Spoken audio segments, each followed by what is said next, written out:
आई भैया अब का केहू पर विश्वास करी, का केहू से आस करी। एगो लड़की जौना के नाम मुस्कान बा भैया, केहू सोचले ना रहे कि इतना बड़का कांड हुई। अपने ही प्रेमी के शरीर के अंग अंग कटवा के एगो ड्रम में पैक करा के भैया देखी का भइल बा। Recording studio Dhanha.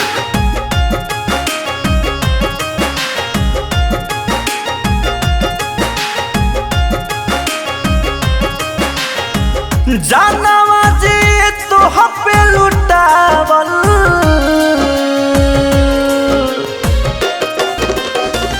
जानवा जी तो पे लुटावल, ओकर जान मार के का पवलू जतियो बगैल आई जतियो, जतियो बगैल आई जतियो, मंगियो के सेनुरा गइल जतियो बगैल आई जतियो, मंगिया के सेनुरा गइल। देखी भैया कहल गइल बा कि प्यार अंधा ही ना सच में अंधा होला। एगो इंसान पे विश्वास कइल अपन खुद के जान दाव पे लगावल के बराबर हो जाला। इहे घात भइल, एगो मासूम प्रेमी के जान मार दिहल गइल भैया। बॉडी के पार्ट अलग अलग काट के ड्रम में रख के सीमेंट भर दिहल गइल भैया। आजकल के लोग कैसे होई आशा, जेके देखो दूसरा के धइले बनासा, धइले बनासा हो। आजकल के लोग कैसे होई आशा, जेके देखो दूसरा के धइले बनासा, धइले बनासा। प्यार के झांसा तू दे के लसिया डराम में धइले राम, जतियो बगैल आई जतियो, जतियो बगैल आई जतियो, मंगियो के सेनुरा बा गइल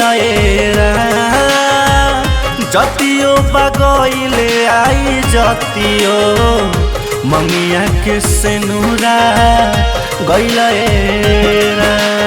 भैया दारू में नशा के गोली खिया के ओ प्रेमी के जान मार दिहल गइल बा।